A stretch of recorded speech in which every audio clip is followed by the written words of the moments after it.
Feliz y bendecido día, aprendiendo un curso de milagros. El secreto de la verdadera oración es olvidarte de las cosas que crees necesitar. Pedir algo específico es igual que ver el pecado primero y luego perdonarlo. Del mismo modo, al orar pasas por alto tus necesidades específicas, tal como las ves, y las dejas en manos de Dios. Ahí se convierten en los regalos que le haces, pues le dicen que no antepondrás otros dioses a Él, ni que quieres otro amor que el suyo. Este libro es un comienzo, no un final.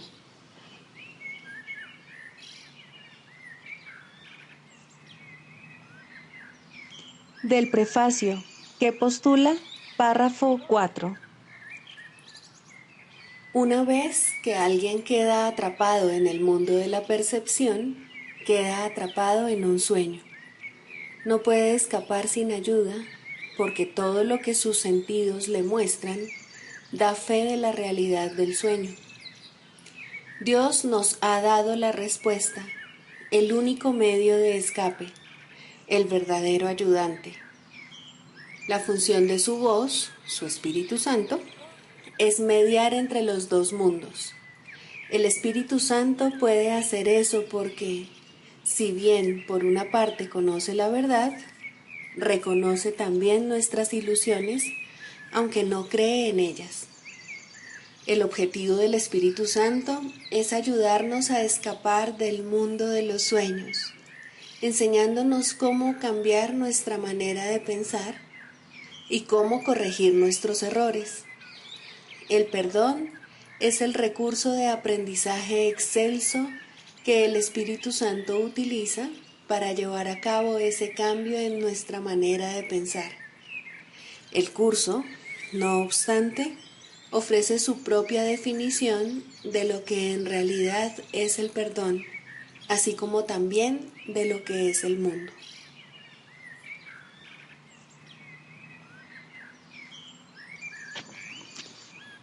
Introducción. Este es un curso de milagros. Es un curso obligatorio. Solo el momento en que decides tomarlo es voluntario. Tener libre albedrío no quiere decir que tú mismo puedas establecer el plan de estudios. Significa únicamente que puedes elegir lo que quieres aprender en cualquier momento dado.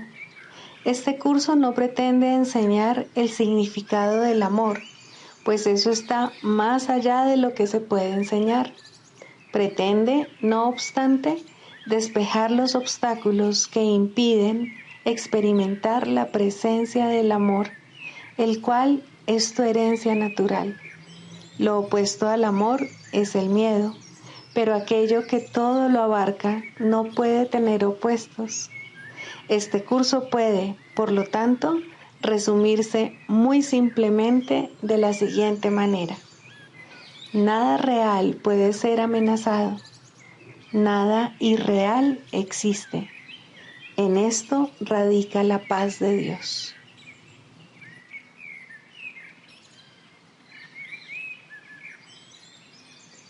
Capítulo 1. El significado de los milagros. Primero, principios de los milagros. Principio 27. Un milagro es una bendición universal de Dios a todos mis hermanos por mediación mía. Perdonar es el privilegio de los perdonados.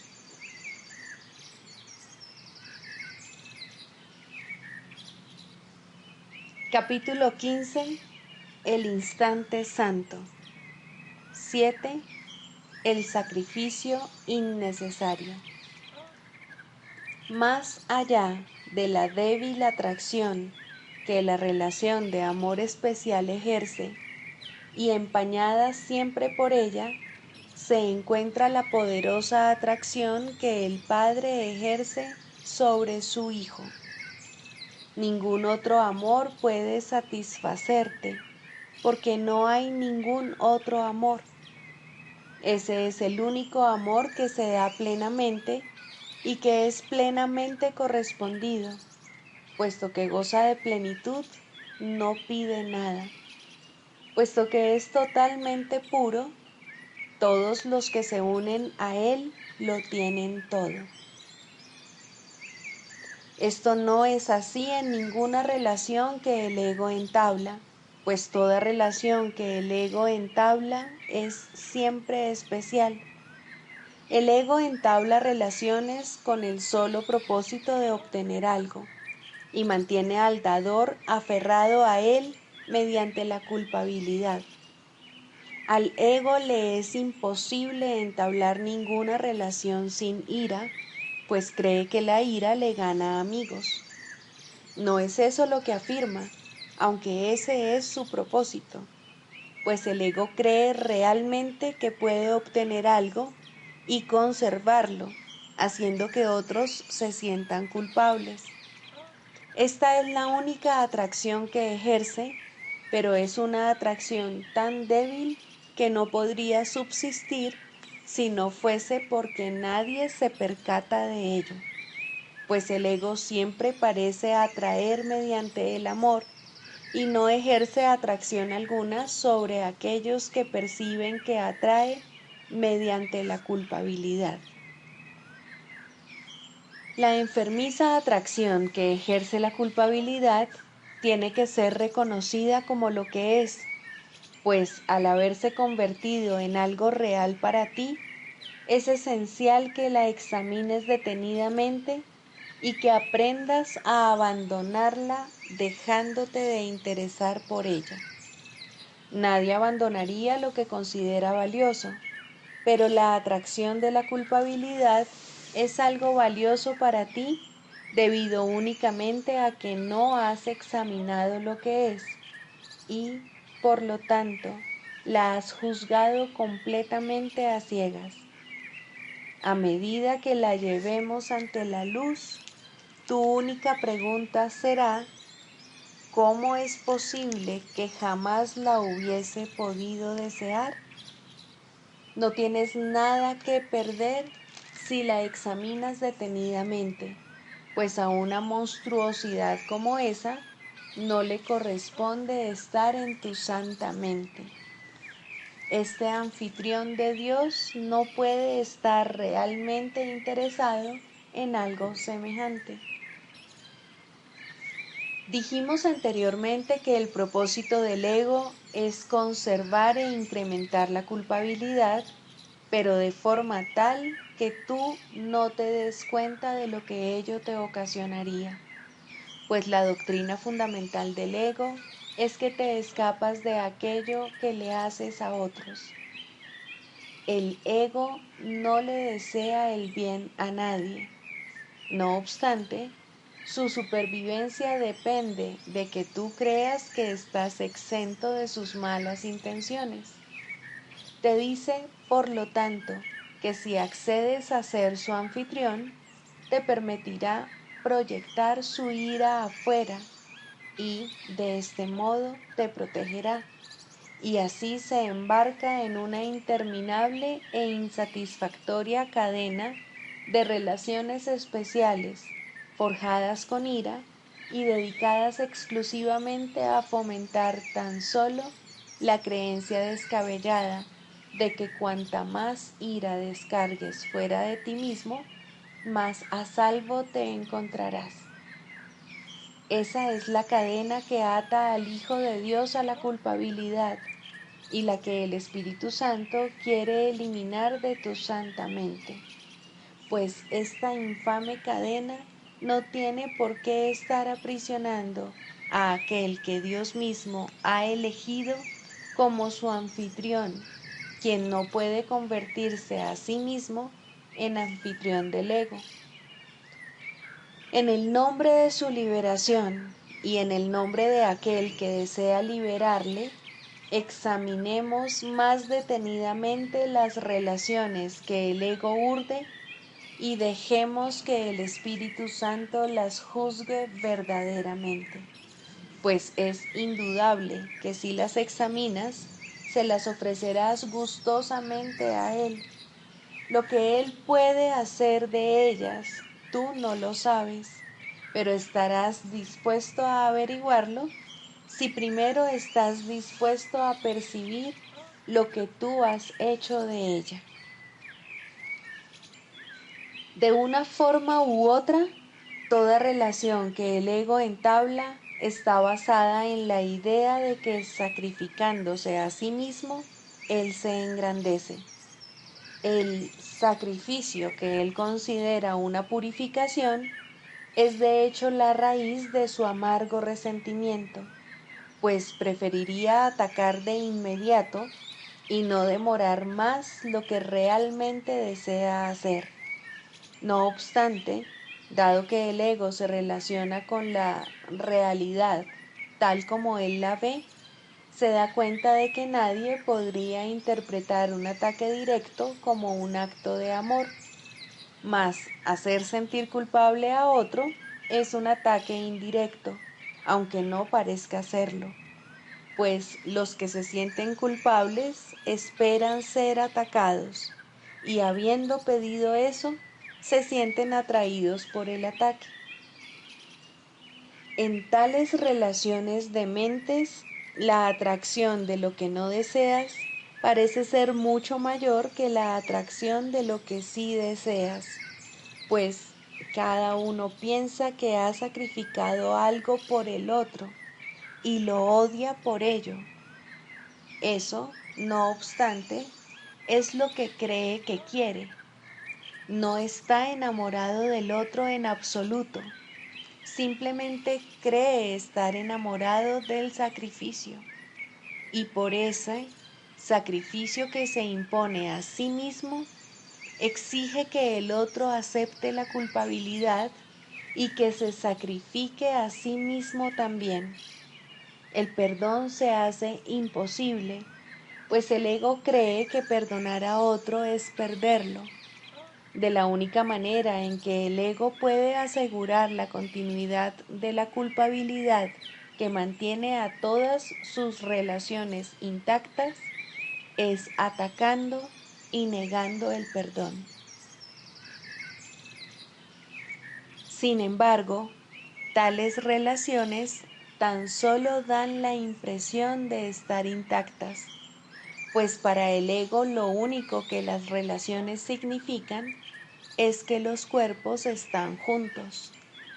Esto es lo que el ego siempre exige y no objeta a dónde se dirige la mente o lo que piensa, pues eso no parece ser importante. Mientras el cuerpo esté ahí para recibir su sacrificio, él es feliz. Para él la mente es algo privado y el cuerpo es lo único que se puede compartir. Las ideas son básicamente algo sin importancia, salvo si con ellas se puede atraer o alejar el cuerpo de otro. Y ese es el criterio del que se vale para juzgar si las ideas son buenas o malas. Todo aquello que hace que el otro se sienta culpable y que le impida irse debido a la culpabilidad es bueno.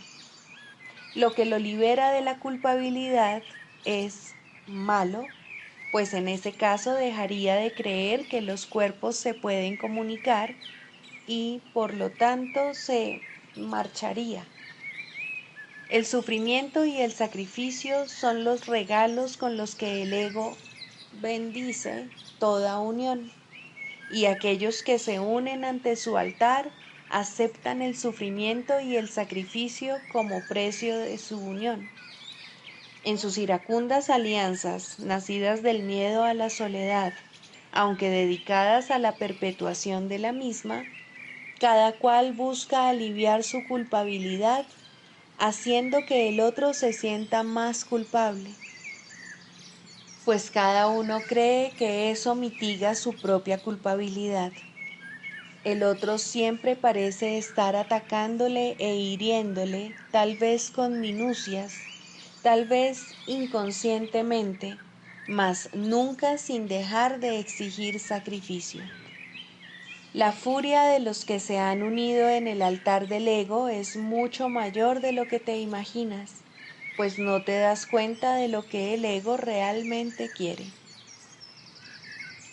Cada vez que te enfadas, puedes estar seguro de que has entablado una relación especial que el ego ha bendecido, pues la ira es su bendición. La ira se manifiesta de muchas formas, pero no puede seguir engañando por mucho tiempo a los que se han dado cuenta de que el amor no produce culpabilidad en absoluto y de que lo que produce culpabilidad no puede ser amor sino ira.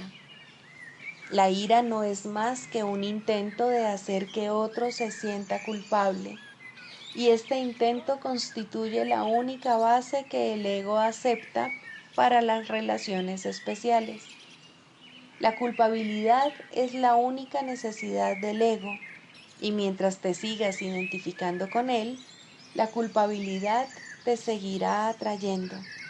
Mas recuerda esto: estar con un cuerpo no es estar en comunicación, y si crees que lo es, te sentirás culpable con respecto a la comunicación y tendrás miedo de oír al Espíritu Santo al reconocer en su voz tu propia necesidad de comunicarte.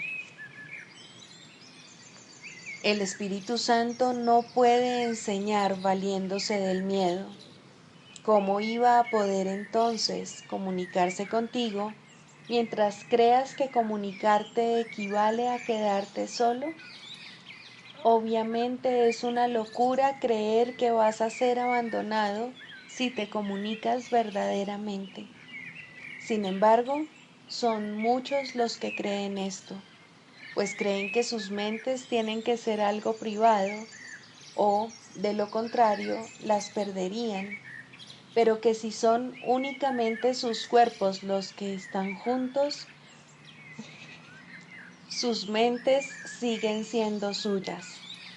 La unión de los cuerpos se convierte, por lo tanto, en la forma de mantener la separación de las mentes, pues los cuerpos son incapaces de perdonar, solo pueden hacer lo que la mente les ordena.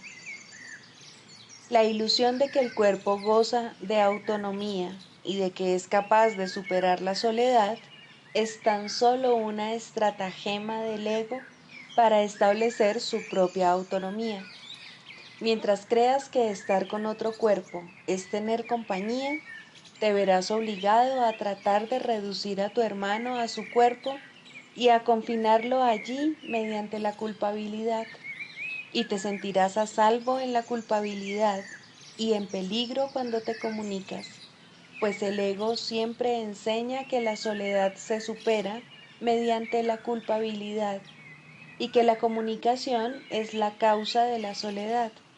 Y a pesar de la evidente demencia de esta lección, son muchos los que la han aprendido.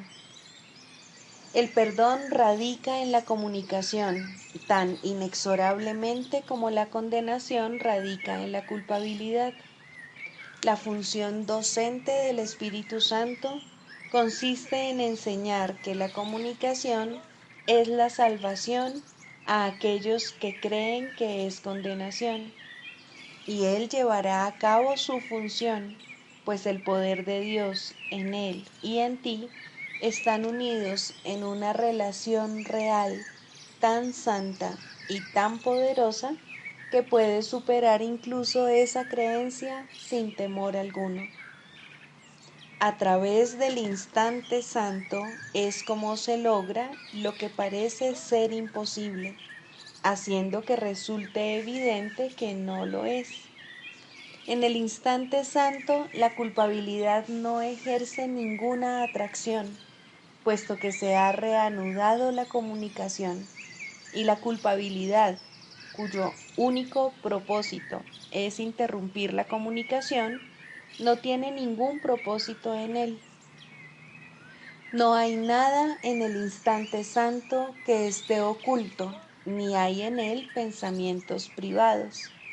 El estar dispuesto a entablar comunicación atrae a la comunicación y supera la soledad completamente.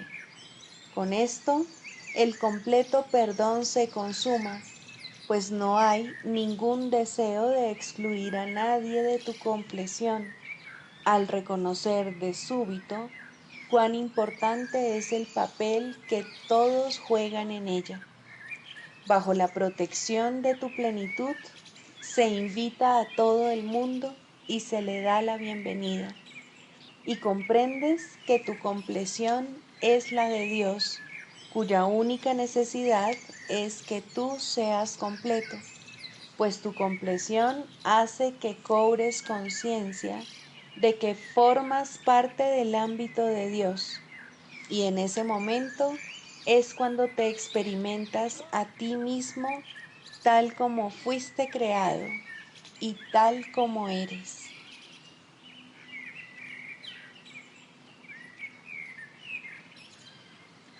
Libro de ejercicios, lección 45. Dios es la mente con la que pienso. La idea de hoy es la llave que te dará acceso a tus pensamientos reales, los cuales no tienen nada que ver con lo que piensas, de la misma manera en que nada de lo que piensas que ves guarda relación alguna con la visión. No existe ninguna relación entre lo que es real y lo que tú piensas que es real. Ni uno solo de los que según tú son tus pensamientos reales se parece en modo alguno a tus pensamientos reales. Nada de lo que piensas que ves guarda semejanza alguna con lo que la visión te mostrará. Piensas con la mente de Dios, por lo tanto, compartes tus pensamientos con Él de la misma forma en que Él comparte los suyos contigo. Son los mismos pensamientos porque los piensa la misma mente. Compartir es hacer de manera semejante o hacer lo mismo. Los pensamientos que piensas con la mente de Dios no abandonan tu mente, porque los pensamientos no abandonan su fuente. Por consiguiente, tus pensamientos están en la mente de Dios al igual que tú.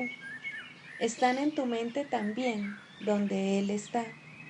Tal como tú eres parte de su mente, así también tus pensamientos son parte de su mente. ¿Dónde están, pues, tus pensamientos reales? Hoy intentaremos llegar a ellos. Tendremos que buscarlos en tu mente, porque ahí es donde se encuentran. Aún tienen que estar ahí, ya que no pueden haber abandonado su fuente. Lo que la mente de Dios ha pensado es eterno, al ser parte de la creación. Nuestras 3 sesiones de práctica de hoy, de 5 minutos cada una, seguirán el mismo modelo general que usamos al aplicar la idea de ayer. Intentaremos abandonar lo irreal y buscar lo real. Negaremos el mundo en favor de la verdad. No permitiremos que los pensamientos del mundo nos detengan. No dejaremos que las creencias del mundo nos digan que lo que Dios quiere que hagamos es imposible. En lugar de ello, trataremos de reconocer que solo aquello que Dios quiere que hagamos es posible. Trataremos asimismo de comprender que solo lo que Dios quiere que hagamos es lo que nosotros queremos hacer. Y también trataremos de recordar que no podemos fracasar al hacer lo que Él quiere que hagamos. Tenemos hoy todas las razones del mundo para sentirnos seguros de que vamos a triunfar, pues esa es la voluntad de Dios. Comienza los ejercicios de hoy repitiendo la idea para tus adentros, al mismo tiempo que cierras los ojos. Luego dedica unos cuantos minutos a pensar en ideas afines que procedan de ti, mientras mantienes la idea presente en tu mente. Una vez que hayas añadido 4 o 5 de tus pensamientos a la idea, repite esta otra vez mientras te dices a ti mismo suavemente: mis pensamientos reales están en mi mente. Me gustaría encontrarlos. Trata luego de ir más allá de todos los pensamientos irreales que cubren la verdad en tu mente y de llegar a lo eterno. Debajo de todos los pensamientos insensatos e ideas descabelladas con las que has abarrotado tu mente, se encuentran los pensamientos que pensaste con Dios en el principio. Están ahí en tu mente ahora mismo, completamente inalterados. Siempre estarán en tu mente tal como siempre lo han estado. Todo lo que has pensado desde entonces cambiará, pero los cimientos sobre los que eso descansa son absolutamente inmutables.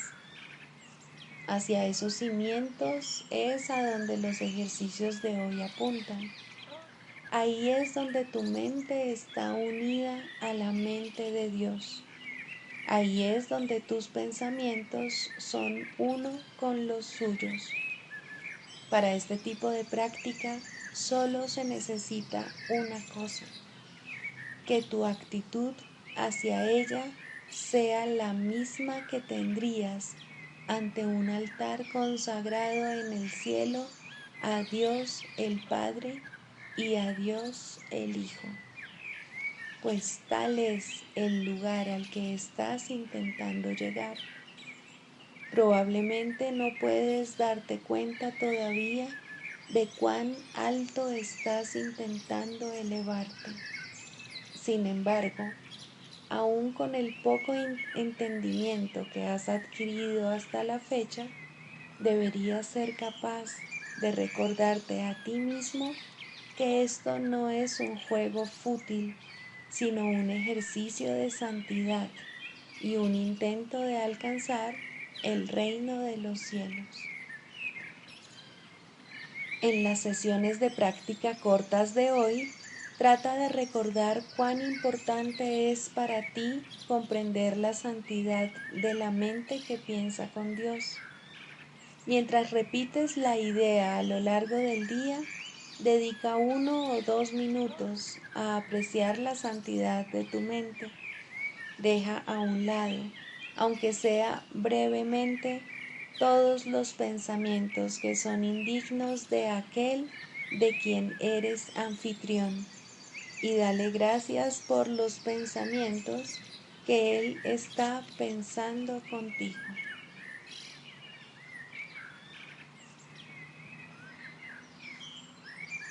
Del Manual para el Maestro, pregunta 4. ¿Cuáles son las características de los maestros de Dios? 4. Mansedumbre. Para los maestros de Dios, el daño es algo imposible. No pueden infligirlo ni sufrirlo. El daño es el resultado de juzgar. Es el acto deshonesto que sigue a un pensamiento deshonesto. Es un veredicto de culpabilidad contra un hermano y por ende contra uno mismo. Representa el fin de la paz y la negación del aprendizaje. Demuestra la ausencia del plan de aprendizaje de Dios y el hecho de haber sido sustituido por la demencia.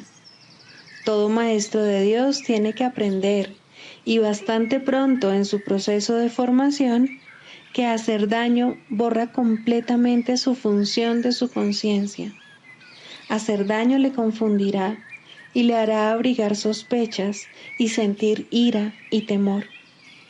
Hará que le resulte imposible aprender las lecciones del Espíritu Santo. Tampoco podrá oír al Maestro de Dios, quien solo puede ser oído por aquellos que se dan cuenta de que hacer daño, de hecho, no lleva a ninguna parte y de que nada provechoso puede proceder de ello. Los maestros de Dios, por lo tanto, son completamente mansos. Necesitan la fuerza de la mansedumbre, pues gracias a ella, la función de la salvación se vuelve fácil. Para los que hacen daño, llevar a cabo dicha función es imposible. Pero para quienes el daño no tiene significado, la función de la salvación es sencillamente algo natural. ¿Qué otra elección, sino esta, tiene sentido para el que está en su sano juicio? ¿Quién, de percibir un camino que conduce al cielo, elegiría el infierno? ¿Y quién elegiría la debilidad que irremediablemente resulta de hacer daño cuando puede elegir la fuerza infalible, todo abarcante e ilimitada de la mansedumbre? El poder de los maestros de Dios radica en su mansedumbre, pues han entendido que los pensamientos de maldad no emanan del Hijo de Dios ni de su Creador. Por lo tanto, unen sus pensamientos a aquel que es su fuente, y así su voluntad, que siempre fue la de Dios, queda libre para ser como es.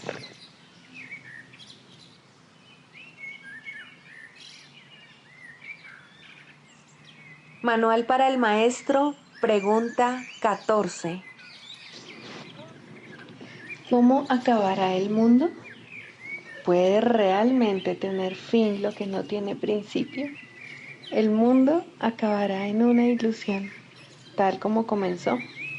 Su final, no obstante, será una ilusión de misericordia, la ilusión del perdón completa, sin excluir a nadie, y de una ternura ilimitada. Lo cubrirá ocultando toda maldad, encubriendo todo pecado y acabando con la culpabilidad para siempre. Así acabará el mundo al que la culpabilidad dio lugar, ya que al no tener ningún propósito, desaparecerá. El origen de las ilusiones es la creencia de que tienen un propósito, de que satisfacen alguna necesidad o de que conceden algún deseo. Si se perciben como desprovistas de propósito, dejan de verse. Al reconocerse su inutilidad, desaparecen. ¿De qué otra manera, si no, terminan todas las ilusiones? Se llevaron ante la verdad y la verdad no las vio. Simplemente pasó por alto lo que no tenía sentido. Mientras el perdón no sea completo, el mundo seguirá teniendo un propósito.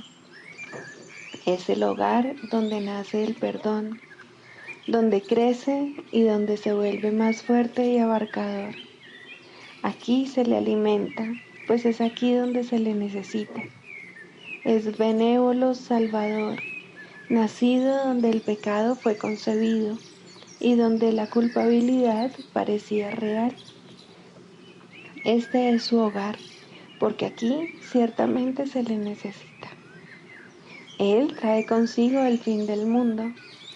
Es a su llamada a la que los maestros de Dios responden, dirigiéndose a Él en silencio para recibir su palabra. El mundo acabará cuando también todas las cosas que hay en él hayan sido correctamente juzgadas mediante su juicio. El mundo acabará con la bendición de la santidad sobre él. El mundo desaparecerá cuando ya no quede ni un solo pensamiento de pecado. No será destruido ni atacado y ni siquiera sufrirá el más mínimo rasguño. Simplemente dejará de parecer que existe. Ciertamente parece que esto se encuentra muy, pero muy lejos en el futuro. Cuando ya no quede ni un solo pensamiento de pecado, parece ser un efecto, un objetivo a largo plazo. Pero el tiempo se detiene y sirve al objetivo de los maestros de Dios. En el instante en que cualquiera de ellos acepte la expiación para sí mismo, no quedará ni un solo pensamiento de pecado.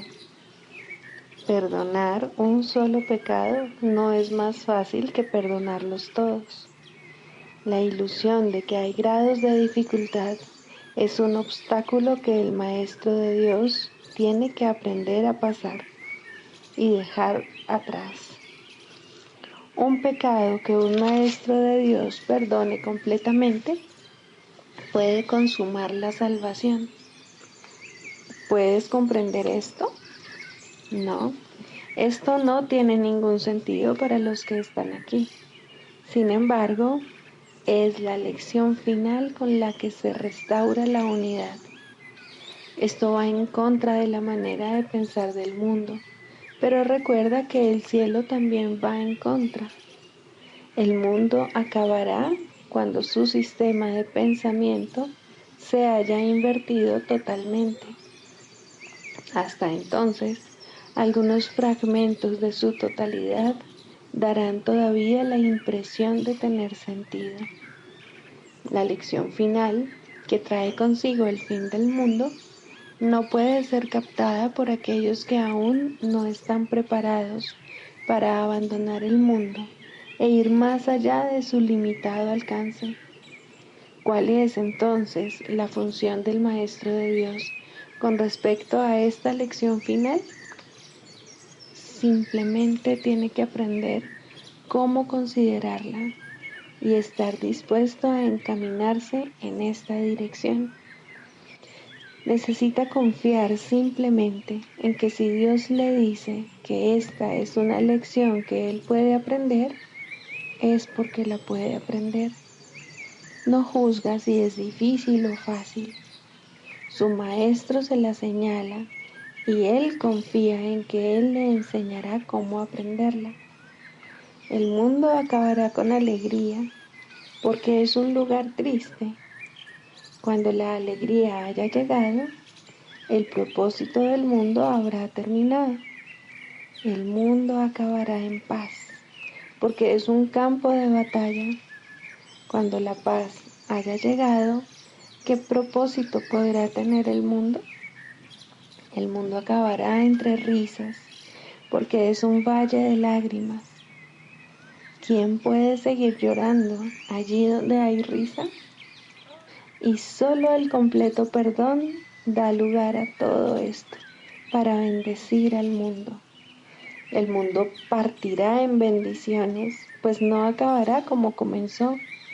Convertir el infierno en cielo es la función de los maestros de Dios, porque lo que enseñan son lecciones que reflejan al cielo.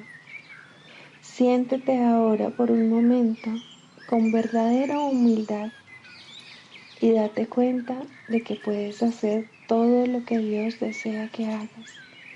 No seas arrogante, ni digas que no puedes aprender su programa de estudios. Su palabra afirma lo contrario. Su voluntad se hará, no puede ser de otra manera. Y da gracias de que así sea.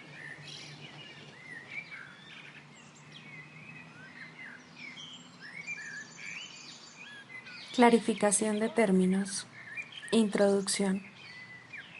Este no es un curso de especulación filosófica, ni está interesado en una terminología precisa. Se orienta únicamente hacia la expiación o corrección de la percepción. El medio de la expiación es el perdón. La estructura de la conciencia individual es esencialmente irrelevante, puesto que es un concepto que representa el error original o pecado original. Estudiar el error en sí no conduce a la corrección, si es que en efecto quieres tener éxito en poder pasarlo por alto. Y es precisamente este proceso de pasar por alto lo que el curso se propone enseñar. Todos los términos son potencialmente polémicos y quienes buscan controversia la encontrarán, mas quienes buscan clarificación también la encontrarán. Deben estar dispuestos, no obstante, a ignorar la controversia, reconociendo que es una defensa contra la verdad que se manifiesta en forma de maniobras dilatorias.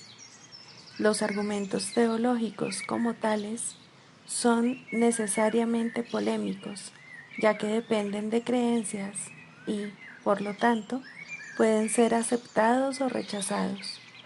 Una teología universal es imposible, mientras que una experiencia universal no solo es posible, sino necesaria. Alcanzar esa experiencia es lo que el curso se propone. Solo cuando ésta se alcanza es posible la consistencia, porque solo entonces se acaba la incertidumbre. Este curso opera dentro del marco de referencia del ego, pues ahí es donde se necesita. No se ocupa de lo que está más allá de todo error, ya que está planeado únicamente para fijar el rumbo en dirección a ello. Por lo tanto, se vale de palabras, las cuales son simbólicas y no pueden expresar lo que se encuentra más allá de todo símbolo. El ego es el único que pregunta, puesto que es el único que duda. El curso simplemente ofrece otra respuesta, una vez que se ha planteado una pregunta. Dicha respuesta, no obstante, no recurre a la inventiva o al ingenio. Estos son atributos del ego. El curso es simple, tiene una sola función y una sola meta.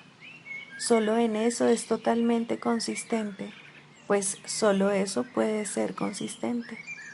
El ego exigirá muchas respuestas que este curso no provee. El curso no reconoce como preguntas aquellas que solo tienen la apariencia de preguntas, pero que son imposibles de contestar. El ego puede preguntar ¿cómo sucedió lo imposible? ¿A qué le ocurrió lo imposible? Y lo puede preguntar de muchas maneras, mas no hay una respuesta para ello, solo una experiencia. Busca solo esta y no permitas que la teología te retrase. Notarás que el énfasis que el curso pone en las cuestiones estructurales es muy breve y solo tiene lugar al principio. Dicho énfasis desaparece muy pronto para dar paso a la enseñanza central. Sin embargo, puesto que has pedido aclaraciones, a continuación se ofrecen unas cuantas para algunos de los términos utilizados.